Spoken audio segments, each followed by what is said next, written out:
शुभेच्छा देतो.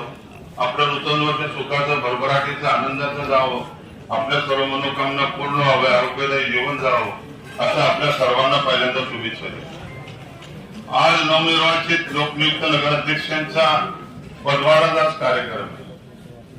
या कार्यक्रमाच्या निमित्तानं आपल्या राज्याचे माजी मंत्री, आपल्या जिल्ह्याचे माजी पालकमंत्री, आमचे नेते बाळासाहेब पाटील, तसेच या ठिकाणी शिवसेना शिंदे ग्रुपचे जिल्हा अध्यक्ष शरदराव शेलार साहेब, तसेच नूतन नगराध्यक्ष आमचे बंधुतुल्य मित्र राजेंद्र सिंह यादव, कराड नगर परिषदेचे सीओ होटकर साहेब, ऍडिशनल सीओ, तसेच या ठिकाणी नूतन जेवढे नगरसेवक नगरसेविका आहेत, तसंच या ठिकाणी शहरातील सर्व बंधू आणि भगिनी, आपण सर्वजण उत्साहात आहात.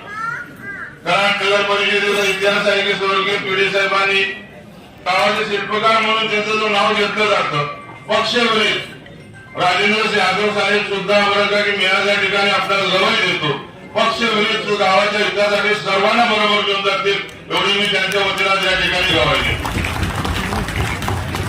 कारण आमचे मार्गदर्शक बाळासाहेब पाटील साहेब आहेत, सुभाष काका आहेत, जयंत काका आहेत, आणि यांनी सगळ्यांनी बरं की आपल्या वडिलांच्या विचाराचा वारसा जोपासण्यासाठी राजेंद्र सिंह यादव त्यांनी बरं की आजपर्यंत केलेलं काम. आणि मी आज या ठिकाणी सांगू इच्छितो की आपण सर्वांनी केलेलं कष्ट, कराडचं वैभवमध्ये परवा बरं का साहेब तुम्हाला सांगायचं झालं तर अगदी एसपी साहेब, कलेक्टर साहेबांच्या तोंडातून एक वाक्य आलं की कराड किती ऐतिहासिक आहे विजयभाऊ, की कराड शहरामध्ये इलेक्शन झालं, कुठेही गालबोट लागला नाही, कुठेही रंग झाला नाही. या कराडचं वैशिष्ट्य हे पुढेही आम्ही सगळेजण मिळून टिकवू. आज या ठिकाणी आपण कराड शहराच्या वतीने आपल्या सर्वांच्या वतीने मी गवाही देतो.